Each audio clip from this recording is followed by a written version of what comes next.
Good evening, everyone, and welcome to Barcroft Community News and Destination Uri.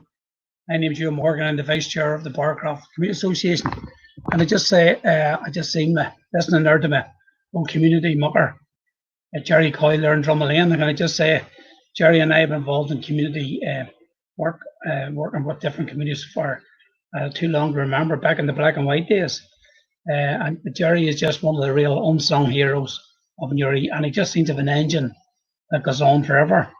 Can I just say, Cal, I had reason to be in discussion with Jerry last week on the week before, sorry, on a couple of issues. And what came up was Jerry's later life, especially his many travels around the world, especially raising money for charities that Jerry's been involved in. And I'll be honest with you, and I did say this to him, and I said I would mention it. I think Jerry's stories and his adventures should be part of Newry's history and part of the oral history in Newry, because some of the sites he's been and places that he's seen have been absolutely unprecedented for anyone, especially someone coming from a working class background and the ethos that Jerry shares. So just thought to put that wee plug in there now for my good old friend, my old mucker, as I say on that. And I know Jerry set some work so hard in all the different community groups, and then also on the Neighbourhood Renewal Partnership. He's been a stalwart in there, and all the good stuff you see going on around Drumley and Quayside Close, Jerry's fingerprints are somewhere over it. Well, look, this week, one of the wee efforts I wanted to do tonight, unfortunately, had to be cancelled at the last moment, postponed, sorry, but we'll come back to it next week. But I'm very glad to be able to reintroduce again this week my friend and colleague, Sarah Jane McAllister, through the wonders of modern technology. Sarah's going to appear. Hello, Sarah. Good evening, Ian. How are you? Not too bad, not too bad. It's like 10 minutes since I've seen you last. I know. As I say, the wee piece we wanted to do tonight, unfortunately, hasn't been able to happen, but we'll mention that maybe a bit later on. But before we start, and I know of a few things you want to talk about, but we've had two people that have recently deceased in the area, and one was Robert Pendy. In the first street, it was buried yesterday. Also the result of an accident, a very renowned citizen of Barcroft and Uri. And then we heard this morning another stalwart, another senior citizen of Barcroft in the second street, Martin Halverson, died. And I know Martin was a well-known man in sporting fraternity in Uri as well. And there's Robert Sala there, who was sorely missed by Lorraine and the extended family. And at his funeral yesterday was a magnificent turnout by friends, relatives, and people who knew him through his work or whatever on that. With Martin Halverson, one of the things I was talking to a resident of Saga Street earlier on this evening, and I was up there, and they were saying that you could have set your watch by Martin and his trips every evening down to his wife, who unfortunately is in one of the care homes. And Martin was as unbelievably loyal and diligent to his wife. And I'm sure she will also be missing big time on the way that he was so, I say, like clockwork, able to visit her on that regular basis. But our thoughts go out to aunt, and I forget the sister's name, is it Shauna? No, Shauna's the wife. No, Shauna's aunt's wife. Right, apologies. But our thoughts go out as well to the both families at the moment. So I'm sure you concur with that, Sarah. Yeah, very much so. It was very, very sudden. It was a big shock to the family. As was Sa's accident, but Martin's was completely different. There was no preparation. There was nothing. It was very, very sudden. I'm not even entirely sure if he's home yet, or about the funeral arrangements. I was speaking to Aunt's wife earlier on, and obviously due to the COVID-19 situation, the wake and the funeral and stuff it has to be strictly private. But I imagine, like Saz, the funeral will be broadcasted online for people that won't be able to attend the mass, because I think it's up to only 30 people or something. Yeah, but it's just that's a few residents, a few long-term residents in the park that we've we've lost over the past few months. It's not very nice. No, It's not but very nice for and families. again, our thoughts with both families at the moment. On a slight somber note, as I say, getting to one of the reasons why we weren't able to have our wee interview tonight. Another one of our former committee members from the First Street child had a wee accident last night. Emma and McGavitt had her daughter. Is it okay to talk about it, or should we leave it like that, Sarah? I think we should just leave it that Emma's daughter Ellie had a very serious accident, and she's not out of the woods yet, but it was a very serious accident, and everybody has been sending their thoughts and their prayers to Emma and the Bubbles as well about Ellie. Like Ellie's only 10, you know, she's a member of our youth group. She's been with the club for years. Like you said, Emma was a former committee member. Yeah, so everybody's thoughts and prayers are very much needed. Absolutely, yeah. And yeah, I'll be thinking about it. I can't get her out of my mind all day. Yeah. Well, hopefully that will end up. I know there's some horrendous stories going around last year, but hopefully that it's in a better place now. And as the facts are coming in, so hopefully it'll be better than what it was. But we wish the wee lady well. She's a wee soldier, and I'm sure she'll come through on that. Sorry, you were saying you were going to mention about stuff to do with maybe St. Malachy's and also with Thomas Davis. Yes, St. Malachy's School are asking for, like, from parents for donations. So if anybody has school uniforms that are in a good condition, if they could wash them, and maybe their P7s are going off now to the big school, that they would like to donate them in, that the school is actually reopening from the 17th of August. So they'll be available to take any collections like that from them, which will be quite good. And then Thomas Davis, the updates from the club have been going really well. There's been a lot of development this week. So last Friday, the senior men's team had their first match and they won, which is always very, very good. It was a bit game tomorrow night too. They've a big game tomorrow night against Crossmaglen, but the boys won last week. But it was a bit surreal, they said, because there was no obviously there was no crowds, there's no fans allowed to go and support them, but they had a home match and they won. And we wish them the best of luck against Crossmaglen now tomorrow. Hopefully they'll do the same. The development up at Thomas Davis is going quite well, because it's kind of a bit of an end of an era. They demolished the old clubhouse this week. So there's a video. Can I interrupt you for a second? Isn't it amazing that something getting knocked down is a good news story? I know. Yeah. So that's a picture of it there. The diggers went in to tear it down. So that has been the changing room, the conference room, where all the big plans have been laid out for the new facility. It was knocked down this week, and it's going to be for making room for car parking spaces, which is sorely needed. If you've been up at the pitch, it obviously is a building site, but it really looks like it at the minute. But there's a wee video there as well, I think, on the Facebook page. But,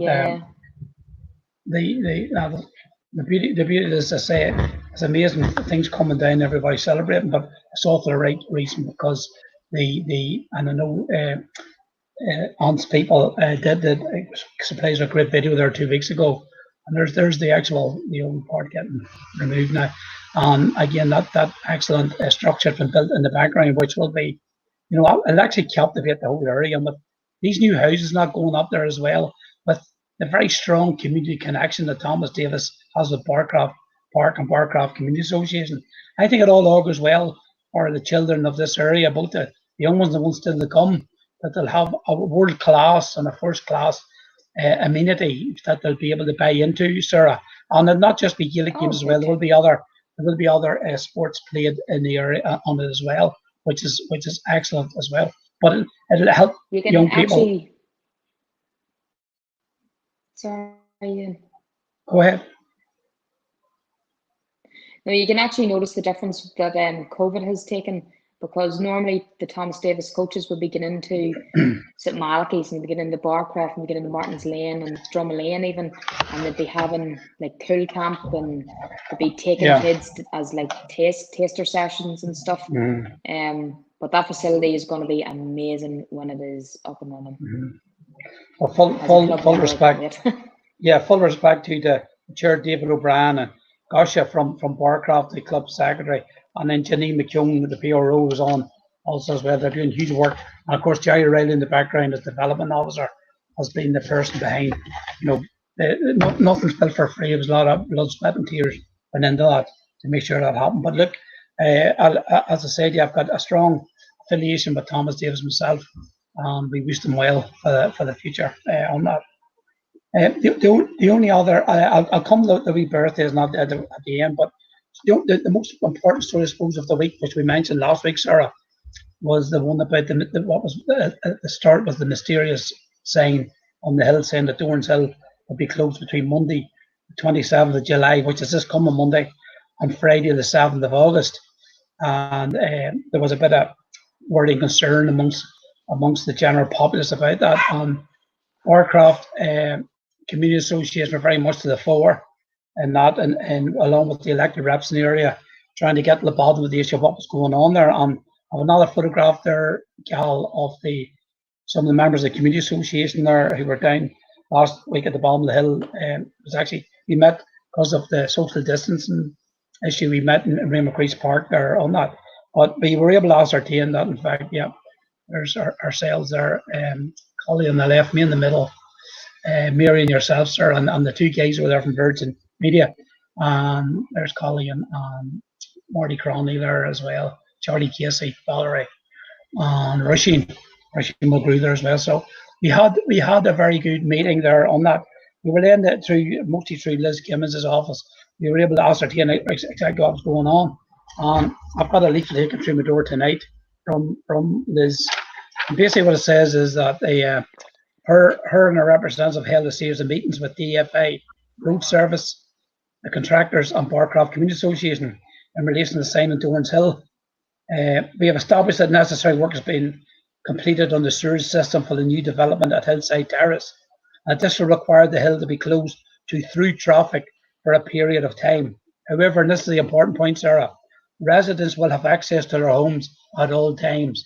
So essentially, I was at the meeting we had yesterday with the guy, Padraig Cunningham Construction, who will actually be doing the work, and also with Pat McGuinness, who's the Meehan's representative for him on there. And they're saying is that essentially that hole that has to be dug, cannot be filled in the evening time.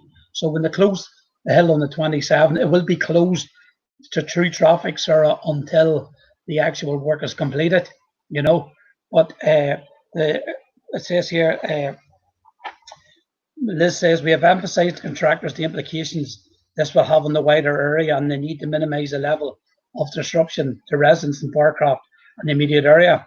And she also says that following a consultation at my request on the 22nd with all the relevant contractors, it has been agreed to have the works completed in the shortest time possible, which will now be well within the 2 weeks that were advertised on the sign. So we've got the bottom of a wee bit of good news on it, but on the second page it also says that how it's going to work is because the actual hole, the giant hole that has to be dug in the road is going to be at the mural on the first street, Sarah, and between it and the second street. So that their excavation will happen, will be open until the sewage pipes are in, and that will take a number of days. So it'll not be like you can work it in, you cover it up night. The hill will be sealed off here at the roundabout here, Balner Court. It'll also be sealed off down at the turnoff up on Pound Road, and that will be there until the actual work's completed. But it will be closed all through traffic, but not to residents. So the important point for residents to understand is that if all residents living in the first and second streets will be able to access their homes from the bottom of the hill, turn in the first street as normal, but they can only turn left up Dorans Hill when exiting the second street. Also, all residents living above the second street, third, fourth, fifth, and my own street, the sixth, will be able to access these streets from the top of Dorans Hill. It's important to stress that there will be no access for external traffic trying to use Dorns Hill as a through route during this period of road closure. So it'll be residents access only. So essentially that's the scenario. Any thoughts on that yourself, Sarah? Well, it's just the fact that it's good that we know now what is actually going on, and thanks to Liz and to others that were able to get these answers. The fact that this sign just magically appeared, and then there was no logo on it, so we didn't know if it was official or not, or if somebody was trying to put a fast one on the people of Barcroft. But Liz had said that they were going to try and get the work done as quickly as possible, so it mightn't even be closed for the length of time that's stated on the sign, which would be very welcome. That's very important, yeah. I think a lot of residents. No, go ahead. Well, I suppose they have to put the sort of possible worst case scenario, but we're hoping to be between 5 and 7 days, and that's the guarantee. Well, it's the quiet guarantee that was given to the Community Association, to Colleen Hannah myself. Yeah, but I think one of the main things that the residents were worried about was, like, we've had 2, tragedies, sudden deaths in the area. Like, we had a bit of bother last week as well, in the Bottom Street. What if an ambulance needs to get in and stuff like that? People thought that the roads would be completely closed and that residents weren't going to be able to access their homes. But now, as we know, that's not the case, that it'll be resident access only.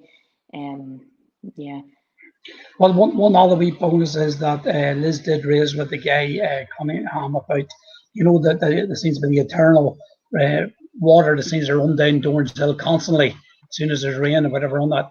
He hopes that whenever they'll not know until they open the ground, obviously, but once the excavation's up and running, he hopes to be able to sort that problem out. So at least that will be a bonus for the community, that they'll be removed and that. So unfortunately, it's necessary work that has to be done.